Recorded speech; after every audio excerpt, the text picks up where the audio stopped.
Evolution सिर्फ एक theory है या फैक्ट है? हमारे सबसे पुराने पूर्वज एक्चुअली में आए कहां से? नमस्कार मित्रों, आज से करीब 4 अरब साल पहले लाइफ की शुरुआत होती है धरती पर।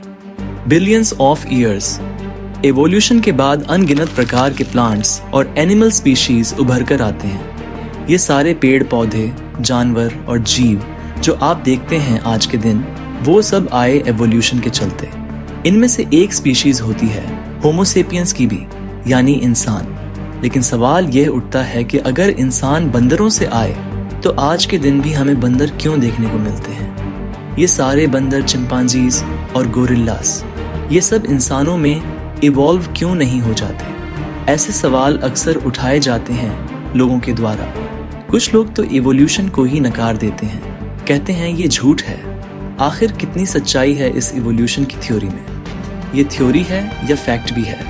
और कैसे ये अलग अलग प्रकार के जीव इवॉल्व किए? आइए जानते हैं आज के इस वीडियो में।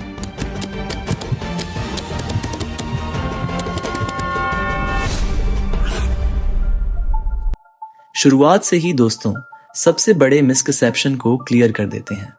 एवोल्यूशन की थ्योरी कभी यह नहीं कहती कि बंदर इंसान बन गए, बल्कि ये कहा जाता है कि सारे चिंपांजीज, गोरिल्लास, बंदरों और इंसानों के पूर्वज एक ही रहे हैं और वो पूर्वज आज के दिन जिंदा नहीं है।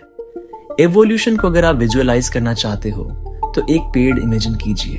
एक पेड़ की शुरुआत होती है सिर्फ एक स्टेम से, फिर ऊपर जाकर टहनियां बनती है, फिर उन टहनियों से और छोटी छोटी टहनियां बनती हैं। ऐसे ही अगर आप आगे चलते रहे तो जो टिप आप देखेंगे, इस पेड़ का एंड पॉइंट जो है वो आज के दिन सारे जिंदा जीव है। लेकिन एक सवाल तो आपके दिमाग में अभी अभी आएगी कि जो हमारे पूर्वज थे, इनमें से कुछ इंसान बने, कुछ चिंपांजी बने और कुछ बंदर बने।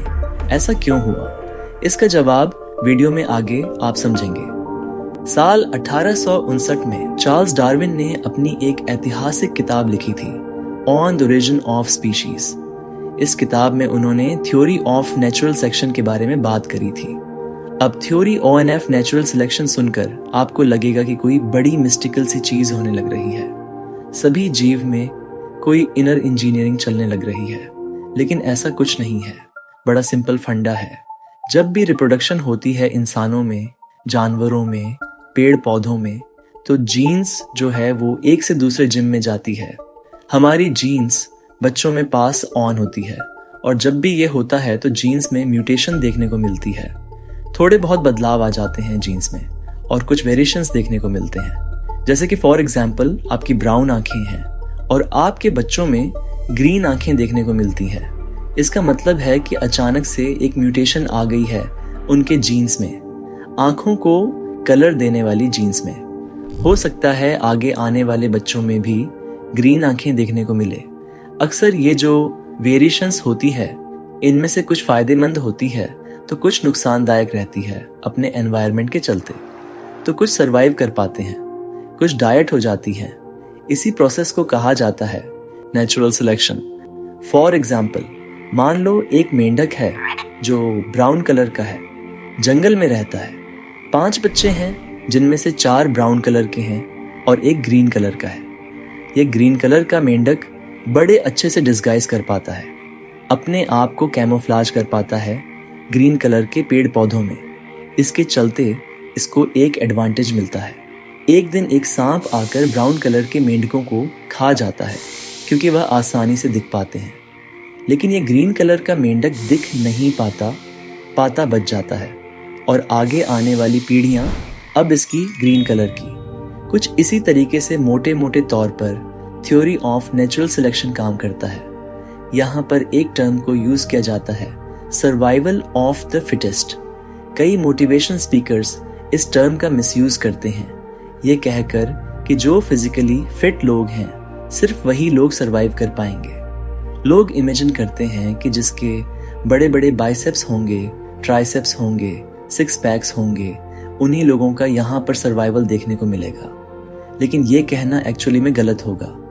चार्ल्स डार्विन के अकॉर्डिंग फिट का मतलब है कि जो अपने आसपास के एनवायरनमेंट में सबसे अच्छे से फिट बैठ पाए। अब आपने बेसिक समझ लिए है। आप समझते हैं कि एवोल्यूशन एक्चुअली में हुआ कैसे। एवोल्यूशन के ट्री में अगर आप टाइम में पीछे जाते रहे तो हर किसी में आपको एक कॉमन एंसेस्टर देखने को मिलेगा। कई बिलियन साल आगे चले तो एक बड़ा खास किस्म का बैक्टीरिया उभर कर आता है। एवोल्यूशन के चलते साइनोबैक्टीरिया यह पहला ऐसा बैक्टीरिया होता है जो फोटोसिंथेसिस कर पाता है, यानी धूप का इस्तेमाल करके एनर्जी जनरेट करना। इसमें पानी को भी एक फ्यूल की तरह इस्तेमाल किया जाता है और एंड प्रोडक्ट यहाँ पर निकलता है ऑक्सीजन। जो सारी स्पीशीज आज के दिन एग्जिस्ट करती है, ये सब एक इक्विलिब्रियम में एग्जिस्ट करती है, एक ऐसा इक्विलिब्रियम जहाँ हर कोई फिट बैठा है। अभी के लिए आप मेरा ये वाला वीडियो एंजॉय कर सकते हैं यहाँ क्लिक करके। तो फिर मिलते हैं किसी अगले वीडियो में। बहुत बहुत धन्यवाद।